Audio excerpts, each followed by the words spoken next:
Iran पर हमले के दौरान वॉर रूम में ही अमेरिकी राष्ट्रपति मौजूद रहे। बड़ी खबर है, ईरान ने कतर पर फिर से हमला कर दिया है।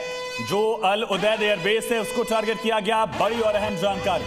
तो तमाम ऐसे मुल्क जहां जहां पर अमेरिकी एयरबेस है उनको कैसे ईरान ने टारगेट किया है, निशाना बनाया है, उसकी खौफनाक तस्वीरें इस वक्त आपके टेलीविजन स्क्रीन पर है। चाहे अकेला लेकिन पूरी मजबूती के साथ जवाब देता हुआ ईरान भी अब नजर आ रहा है। ये देखिए तस्वीरें कतर से जो सामने आई वो आपके सामने। और इसी बीच एक और बड़ी खबर, अमेरिकी सैन्य अड्डों पर लगातार ईरान के हमले जारी हैं। पूरे मिडिल ईस्ट में ये जंग भड़कती और तेज होती जा रही है। अल उदैद एयरबेस कतर पर यह हमला, कतर पर हमले की इस वक्त खबर मिल रही है। वो तस्वीरें भी इससे पहले हमने आपको दिखाई। तमाम ऐसे देश रहे जहां पर ईरान पहले भी हमला कर चुका है और एक के बाद एक देखिए कैसे आसमान में अगर कुछ नजर आ रहा है तो सिर्फ और सिर्फ वो मिसाइलें हैं। जितनी भी ताकत इस वक्त ईरान के पास मौजूद है वो ये जरूर जानता है कि अमेरिका और इजरायल का मुकाबला वो बहुत दिन तक नहीं कर सकता, लेकिन उसके बावजूद एक के बाद एक मिसाइलें तमाम अमेरिकी एयरबेस पर दागी जा रही है। वहीं ईरान पर हमले के बाद ट्रंप का बड़ा बयान सामने आया। ट्रंप ने हमले को लेकर कहा है कि ईरान को इससे उबरने में अभी सालों का वक्त लग जाएगा। ईरान पर हमले को लेकर ट्रंप का बड़ा बयान सामने आया है।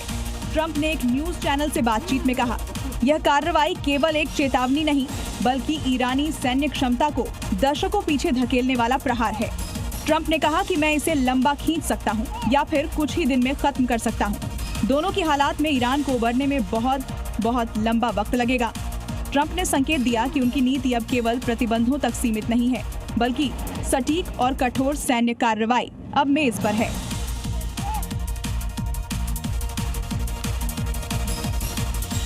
और भीषण जंग का आज देखिए दूसरा दिन है। इजरायल यूएस का ईरान पर ताबड़तोड़ हमला लेकिन दूसरे दिन भी लगातार जारी है। ईरान में हमलों से अब तक 200 से ज्यादा लोगों की मौत हो चुकी है। हमले लगातार जारी हैं और इसमें सबसे बड़ा दावा डोनाल्ड ट्रंप की तरफ से किया गया। डोनाल्ड ट्रंप ने दावा किया है कि खामेनेई मर चुके हैं। खामेनेई का मारा जाना ईरानियों के लिए न्याय है। ये डोनाल्ड ट्रंप ने कहा है। इजरायल के साथ मिलकर खामेनेई को खत्म कर दिया। ईरान का इजरायल पर पलटवार भी जारी है। रात में भी कई ऐसे शहर रहे जहां पर ताबड़तोड़ हमला किया गया है। और इजरायल की राजधानी तेल अवीव में मिसाइलों से हमला किया गया। 6 लोग इजरायल की राजधानी तेल अवीव में घायल हुए हैं। लगातार ईरान का पलटवार जारी है, विध्वंसक प्रहार जारी है। मिडिल ईस्ट के कुल 9 देशों में इस वक्त जंग जो है वो भड़क चुकी है। ईरान जितने भी एयरबेस हैं उनको टारगेट करने की कोशिश कर रहा है। तो इजरायल और अमेरिका के अटैक से जहां ईरान में भारी तबाही नजर आ रही है, वहीं देखिए दूसरी तरफ ईरान भी अब तगड़ा पलटवार कर रहा है। ईरान ने कई पड़ोसी देशों में भीषण बमबाजी भी कर दी है और बहरीन में ईरान की बमबाजी में भारी तबाही दिखी है। भयंकर मंजर दिखा। जिस बात की आशंका थी आखिरकार वही हुआ। मिडिल ईस्ट सुलगने लगा है। आसमान से आग बरसाती मिसाइलों ने अरब कंट्रीज को धुआं कर दिया है। इजराइल और अमेरिका ने ईरान पर हमला कर दुनिया को तीसरे विश्व युद्ध में झोंक दिया है। ईरान ने पलटवार करते हुए ऑपरेशन फतह-ए-जंग के तहत मिडिल ईस्ट के 7 देशों पर हमला किया है।